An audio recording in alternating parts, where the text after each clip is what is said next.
Avant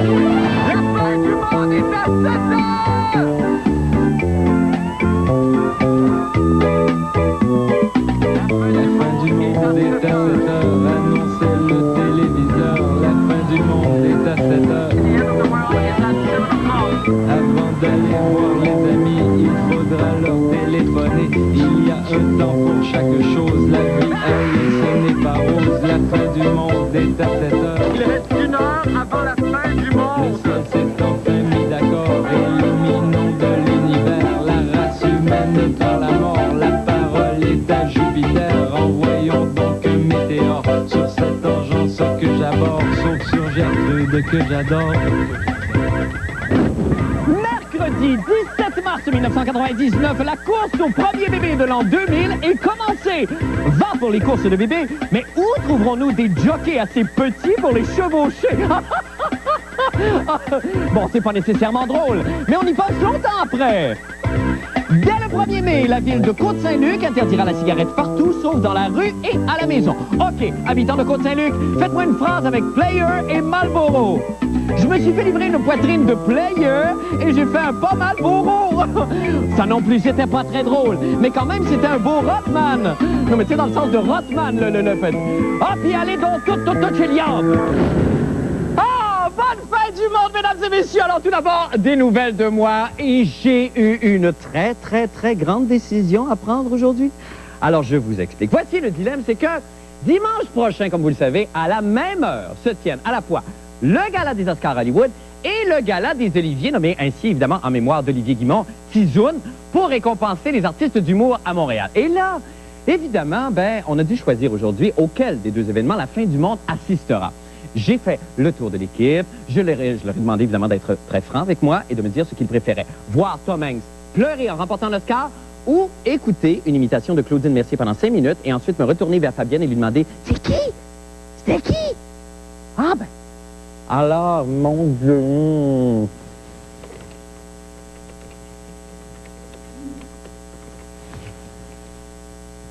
Hollywood, here I come! Non, mais comprenez-moi bien, je n'ai absolument rien contre les humoristes québécois. J'adore, au contraire d'ailleurs, je crois que je les aime trop. Alors c'est pour ça qu'il faut que je quitte la ville. Parce que s'il n'en tenait qu'à moi, là, tous les humoristes québécois pourraient monter sur une scène en brandissant leur tisoune à tout vent. Ah, c'est moi ça. Donc, lundi, l'émission, croyez-le ou non, vous parviendra directement de Los Angeles. Pour vrai, juré. D'ailleurs, regardez, j'ai la preuve ici. Voyez, ils nous attendent. Alors, entre-temps, c'est ce soir le retour de notre grand pageant, journaliste d'un jour au terme duquel nous élirons Mademoiselle ou Monsieur Reportage 1999.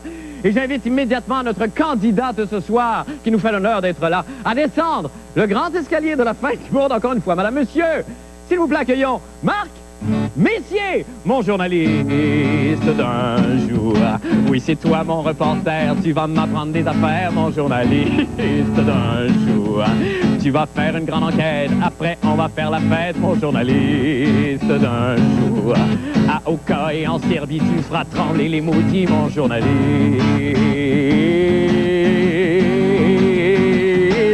À moi! Oh! Marc, bienvenue! Marc, comment vas-tu? Ça va très bien, vous-même? Ça me fait plaisir. C'est très gentil. Et qu'on a eu une grosse journée. Ah, oui, oh, j'imagine, hein? Hey, c'est l'ouvrage. Ben oui, je comprends, surtout... c'est excitant, c'est c'est stimulant. très excitant, mais c'est très difficile. C'est très difficile, oui. Surtout la dernière heure où il faut tout monter ça. Ben je sais, surtout à votre âge, de faire une journée pleine comme ça. Oui, je suis content que tu me parles de mon âge. Non, mais c'est très gentil. T'en parler. C'est gentil. Mais c'est vrai, j'ai vu l'éco-vedette, en tout cas, c'est très gentil. Jamais, Marc, que je t'ai vu commencer et débuter quand tu avais 13-14 ans. Ah, ben c'est ça, je comprends maintenant. Je comprends pourquoi j'ai vu cette couverture-là. J'étais étonné, mais j'ai tant d'affection pour toi parce que je t'ai vu débuter. J'ai vu comment tu as travaillé fort pour en arriver là où tu es maintenant. Ben c'est bien gentil, Marc. En tout cas, on vous a acheté des Popperman. Vous pouvez sucer ça pendant que je vais présenter votre reportage, OK? Merci beaucoup, Marc. On se reparle tout de suite après. D'accord. Alors, où serez-vous donc le 31 décembre 1999 à minuit? Sur les Champs-Élysées? Sur Times Square? Sur la Piazza di Spagna? Sur le dos, les jambes en l'air, à hurler « Arrachez-moi les docteurs!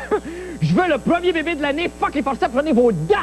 Je veux mon portrait dans le journal! » Eh bien, il semble que nombreuses sont les femmes qui rêvent de célébrer l'arrivée du premier bébé de l'an 2000 en se faisant recoudre le périnée. Eh bien, Marc Messier a enquêté pour nous. On regarde ce que ça donne. 1, 2, 1... Ah, OK. Salut. si je suis ici à la fin du monde ce soir, là, c'est pas juste faire plaisir à Marc Labroche. C'est bien fait, Marc Labroche, mais je serais peut-être pas venu ici seulement pour y faire plaisir. C'est parce que je veux faire appel à la fierté des Québécois. Y a-t-il moyen pour un Québécois d'être numéro 1 au monde? Oui, il y a moyen. Tu sais, les expos s'en vont, les Canadiens feront peut-être même pas une série, mais il y a moyen d'être numéro 1, OK? Pourquoi le premier bébé de l'an 2000 ne serait pas un Québécois? C'est de ça qu'on va parler. C'est clair, ça? Pourtant pas compliqué. Merci. C'est quoi ça? Ça, c'est un petit lit de bébé vide. Toi, mon Québécois, puis toi, ma Québécoise, là, es-tu capable de me remplir ça, ce lit-là? Oui, t'es capable. On aimerait ça que le Québec remporte le concours du premier bébé de l'an 2000. OK, ouais. Est-ce que vous pensez que vous pourriez être une candidate pour ce genre de concours? Pas vraiment, non, parce que... Celles qui sont régulières, puis qui deviennent enceintes le mois qui suit, tout ça, donc leur dernière menstruation serait le début 25 mars, vont avoir une date prévue d'accouchement vers 31 décembre, 1er janvier. Je m'excuse d'être indiscret. Êtes-vous quelqu'un, une femme qui est régulière, vous? Oui. Oui? Je veux pas d'enfant pour l'an 2000, moi. Je veux pas d'enfant pour l'an 2000. Même pas par patriotisme? Pour l'avenir du Québec? Ça serait une fierté, non? Oui, mais pour moi, c'est pas le temps d'avoir un enfant tout de suite, donc... Candidate idéale, celle qui a déjà eu des grossesses, qui est en bonne santé, qui n'a pas de problème, et qui, 2 fois ou 3 fois par le passé, ça s'est toujours produit de la même façon. On a-tu des chances que... Pas ben, non. Non? Pour ce qui est du gars, c'est pas compliqué. Entre 17 et 77 ans, c'est bon tout le temps. Pourquoi pas? Pour le Québec, hein? Ah oui. Pour une fois qu'on serait premier quelque part. C'est définitivement une question auquel il faut s'attarder. Ouais. Et je crois que le Québec, sur la scène internationale, ça doit d'avoir une certaine reconnaissance. Et si c'est par le premier bébé de l'an 2000 sur la planète, eh bien, ce sera la bonne décision qu'il faudra prendre. Seriez-vous prêt à participer à ce concours? Je suis prêt à faire une contribution de ce côté-là. Pour l'avancement de la société québécoise, je ferais n'importe quoi. Ça faudrait que ça soit fait dans les 15 premiers jours d'avril. On est en business? Ben oui, on peut s'asseoir puis en parler un petit peu, par exemple, avant, hein? Pour l'amour de vous deux. De nous deux, oui. Puis pour le Québec. Pourquoi Oui. pas? Mesdames et messieurs, là, je suis ému, là. Je le savais que ça marcherait. Je le savais qu'on serait numéro 1. Puis on va l'être dans pas grand temps. Quelques mois. Mon beau bébé de l'an 2000.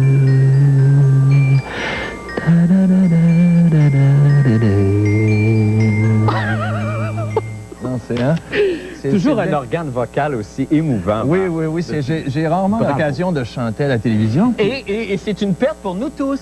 C'est un cadeau que vous nous faites ce soir. Tu penses, Marc? Oui, je pense sincèrement. Ah, OK. Mais là, vous avez redonné comme ça la dimension philosophique à cette idée de l'enfantement parce que vous semblez comme déplorer le fait que, je sais pas, on est tenaillé par les concours de partout, la performance. Oui, parce que nous autres, avant, c'était notre fort, la natalité. C'est vrai. J'ai pas de statistiques, puis je vous en donnerai pas parce que j'en ai pas. D'accord. Mais dans les années 30, 40, 50, c'était notre force avant que la pilule arrive, que la science vienne se mêler de ça. Puis là, notre natalité baissée, c'est un des moyens où on peut être numéro 1 au monde. Effectivement. C'est en l'an 2000, le 31 décembre, en ayant le premier bébé. Mais ça, le premier bébé, on ne sait pas, à part la fierté d'avoir mis au monde le premier bébé de l'année, est-ce qu'il n'y a rien qui se rattache à ça? Il y a des gens qui se demandaient, probablement que les études sont payées, probablement. Là, dans ce cas-là, le premier bébé du millénaire, j'imagine, ça va être quelque chose d'incroyable. Mais on ne le sait pas vrai. Il n'y a rien à être le premier bébé de l'année, ça rapporte absolument rien. Ça rapporte absolument rien. Et il y a des gens qui...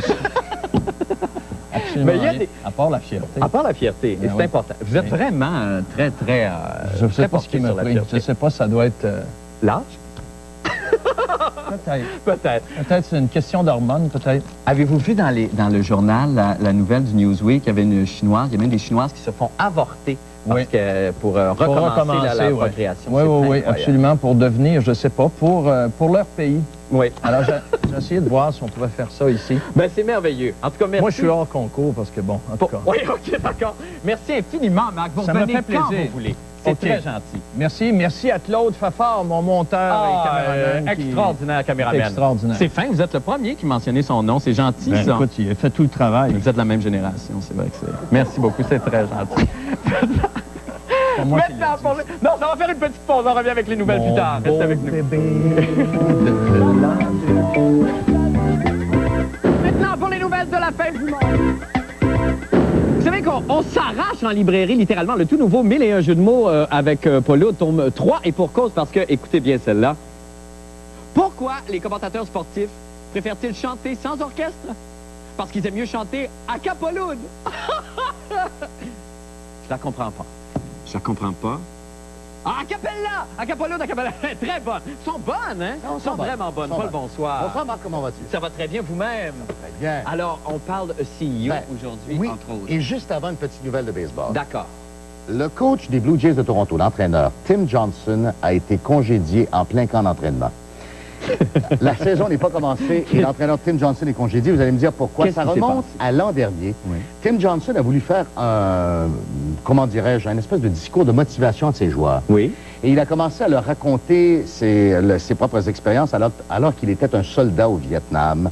Ah. Et qu'il avait travaillé fort, il avait vaincu sa peur. Il avait canalisé son énergie jusqu'à ce qu'on apprenne finalement que Tim Johnson n'avait jamais posé les pieds au Vietnam de sa vie. Ah, le fumiste! Le fumiste, un menteur compulsif, donc il a perdu son emploi. Et il n'y a pas de danger avec Alain Vigneault. Il a perdu son emploi, excusez-moi, juste à cause de ça? Oui, bien écoutez, les vétérans du Vietnam ont dit ça. Ah, OK, d'accord, oui, c'est ça. Là, et les joueurs ne peuvent pas lui accorder confiance. No way! C'est un menteur compulsif. Yes, sir! Et il n'y a aucune crainte pour Alain Vigneault. La seule guerre qu'il mène, c'est la guerre de Corée. Ah! Une autre surprise! Non, c'est pas de surprise, c'est pas de surprise. C'est pas de surprise, c'était... Bon. Ah, OK. La grande nouvelle aujourd'hui, le CIO, réuni en session extraordinaire à Lausanne, a plébiscité son président, Juan Antonio Samaranch, dans un odieux vote de 86 délégués en faveur de M. Samaranch contre 2 contestations seulement. C'est très complexe. Il y a eu 6 membres qui ont été expulsés aujourd'hui. Et je dois vous dire une chose, c'est tellement complexe que je me sers d'un exemple aujourd'hui. Le CIO, c'est comme une famille. C'est comme un conseil de famille. Et nous avons des images là-dessus. Oh, mon Dieu. Voici comment ça fonctionne à votre principe. Il me fait plaisir en tant que président de vous souhaiter la bienvenue à cette 108e session familiale du CIUD. Et comme vous allez le constater en ouvrant vos chemises aujourd'hui au dossier, je vous propose qu'on discute de l'achat de quelques sucreries pour la famille durant le week-end. J'ai tenu compte évidemment des valeurs nutritives, des aliments et de notre bonne santé collective. C'est la raison pour laquelle, en tant que président, je propose qu'on achète du beurre d'arachide croquant. Oh, non, même encore! Du beurre d'arachide croquant! Silence! Êtes-vous en train de contester ma présidence? Ah oui? Toi, tu contestes ma présidence? D'accord. Alors moi, ce que je propose dans ce cas-là, c'est qu'on procède à un vote à main levée pour savoir si on doit aider un nouveau président. Ça va t'arranger encore! Comme toujours, un vote secret! Un vote secret, d'accord. Ah, un vote pour moi. Une abstention. Francine Odette, maman. Francine Odette, maman. Francine Odette, maman. All right! All right! Le CIO est maintenant dirigé par maman présidente. En a-t-il vraiment déjà été autrement, Paul? Honnêtement! Vous avez là un point, Marc, qui me touche droit au cœur. Paul, c'était tellement beau de vous voir. C'est incroyable. Au sein de vos siens. Ah oui. Merci beaucoup, Paul. On se revoit demain. Absolument. Grand fou, nous allons faire une pause et nous revenons pour la météo. Reste avec nous. Dieu de Dieu que nous jubilons à l'idée d'aller retrouver notre météorologue amateur de la semaine, Richard Abel. Bonsoir. Bonsoir, Marc. Ça va bien? Très bien. Alors écoutez, on a très peu de temps. On vous écoute avec la météo ce soir. J'ai pas des bonnes nouvelles. Pourquoi? Ben, parce que demain ce sera... Oh, baby. Une journée bien plate. De la neige, de la pluie. Puis de la slush. Oh, baby. Un max de 5 degrés, un minimum de seulement 3 degrés. Merci Richard, c'était magnifique. À demain. À demain. OK.